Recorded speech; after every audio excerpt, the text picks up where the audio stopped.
तो कहता है बौद्ध की शिक्षा। जब बौद्ध धर्म के बारे में हमने देखा तो इसकी क्या शिक्षाओं के बारे में बात करता है। पहले कहता है बौद्ध की शिक्षा को सूत पीटक ग्रंथ में दिए गए कहानियों के आधार पर पुनः निर्मित किया गया, लेकिन कुछ कहानियों में अलौकिक शक्तियों का वर्णन किया गया। मतलब ये बताया गया कि जो महात्मा बुद्ध है उनके पास अलग अलग प्रकार की नॉलेज, शक्तियाँ या डिवाइन पावर हुआ करते थे, इनके बारे में बोला गया। ये कहानियाँ थी जो लोगों के द्वारा एक दूसरे लोगों को सुनाई और समझाई जाती थी।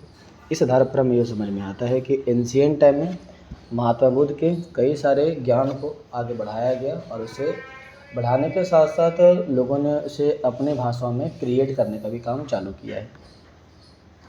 कहता है बुद्ध ने लोगों को विवेक और तर्क के आधार पर समझाने का प्रयास किया, लॉजिक एंड रीजन। ऐसा इसलिए क्योंकि यदि कोई भी चीज़ सत्य है तो उसे लॉजिक के आधार पर कैसे डिस्क्राइब किया जा सके, इसके बारे में इन्होंने पहली बार लोगों को समझाया और बताया। बौद्ध दर्शन के अनुसार विश्व लगातार बदल रहा है और ये आत्मविहीन है, क्योंकि यहाँ पर कुछ भी अस्थायी और शाश्वत नहीं है। जो आज है वो कल बदल जाएगा और जो कल है वो परसों बदल जाएगा, इसलिए हम कहते हैं शाश्वत। जब बुद्ध ने लोगों को ये शिक्षा दिया कि हम कैसे किसी चीज़ को तर्क के आधार पर समझ सकते हैं, तो बौद्ध दर्शन के अनुसार विश्व लगातार बदल रहा था, जिसमें ये बोला गया कि संसार क्या है, आत्मविहीन है, क्योंकि ये कुछ भी अस्थायी नहीं है और शाश्वत नहीं है। जो आज है वो कल नहीं है और जो कल है वो परसों नहीं रहेगा। इस आधार पर बोला गया कि हमारा जो संसार है लगातार बदलता रहता है। इस संसार में दुख मनुष्य का जीवन का अंतर्निहित तत्व है। मतलब ये हुआ कि जो दुख होता है, जो समस्याएं होती है, वो इंसान के अंदर होता है, बाहर नहीं होता। यदि खुद इंसान चाहे तो उस दुख से मुक्ति पा सकता है और मुक्ति पाने का एक ही रास्ता है और वो है कठोर तप करना। जितना शरीर को कठोर तप करोगे उतना ज़्यादा आपको शरीर से क्या मिलेगा, सुख की प्राप्ति होगी। ऐसा बौद्ध धर्म में बताया गया।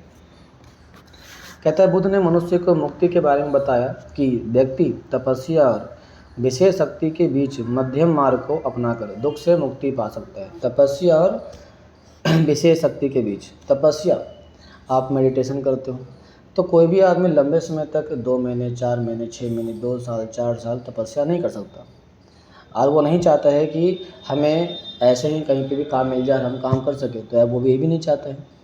तो उसके बीच का रास्ता निकालो और इसके बीच के रास्ते को निकाल करके मनुष्य अपने सांसारिक दुख से आगे जा सकता है।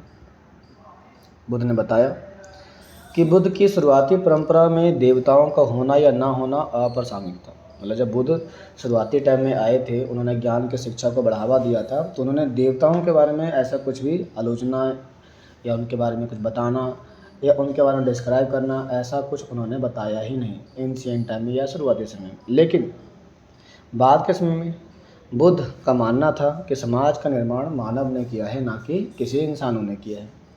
इसीलिए हम एंशिएंट टाइम में ये कहते हैं कि समाज जो है लोगों से बनता है, ना कि भगवानों से बनता है। तो इस हिसाब से बुद्ध के द्वारा भगवान को एक टाइप से इनडायरेक्टली क्रिटिसाइज किया गया और बताया गया कि शायद संसार की रचना का निर्णय या दायित्व किसके हाथों में है, तो वह इंसानों के हाथों में है, मनुष्य के हाथों में है, भगवान के हाथों में नहीं है। इसलिए वो कहते हैं गौतम बुद्ध ने व्यक्तिगत प्रयास से सामाजिक परिस्थितियों को बदल दिया और बदल करके बुद्ध ने जन्म और मृत्यु के चक्र से मुक्ति, आत्मज्ञान और निर्माण के लिए व्यक्ति केंद्रित इंटरफेयर और सम्यक कर्म की कल्पना को बढ़ावा दिया। सम्यक कर्म, एक ऐसा काम करो जिससे कि संसार को और तुम्हें और अपने नेचर को भी फ़ायदा हो सके। यदि आप ऐसा काम करते हो तो ऑटोमेटिक संसार में सुख की प्राप्ति होगी और आपको बड़ी मात्रा में फ़ायदा मिलेगा। तो इसको यहाँ पर बढ़ावा देने के बारे में कहा जाता है। इसमें कहा जाता है कि बुद्ध के अनुसार निर्वाण का अर्थ है अहम और इच्छा का खत्म हो जाना है, जिसमें गृह त्याग करने वाले को दुख के चक्र का अंत हो सकता है।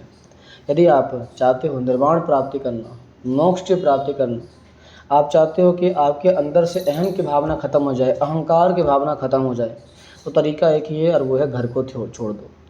जैसे ही आप घर को छोड़ोगे वैसे ही आपने सांसारिक मोह माया को त्याग दिया, और जैसे ही आप सांसारिक मोह माया को त्यागोगे वैसे ही आपके शरीर से अहंकार की भावना खत्म हो जाएगी।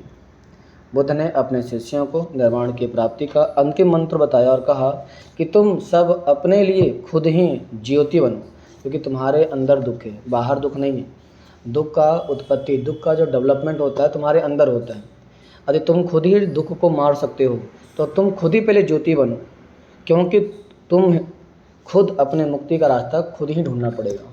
जैसे ही तुम अपने शरीर से अंदर उस दुख को मार दोगे, तुम्हारे पास सुख ही सुख रहेगा। तो इस हिसाब से महात्मा बुद्ध के द्वारा इंसानों को इंडिविजुअल डेवलपमेंट करने के बारे में बोला गया।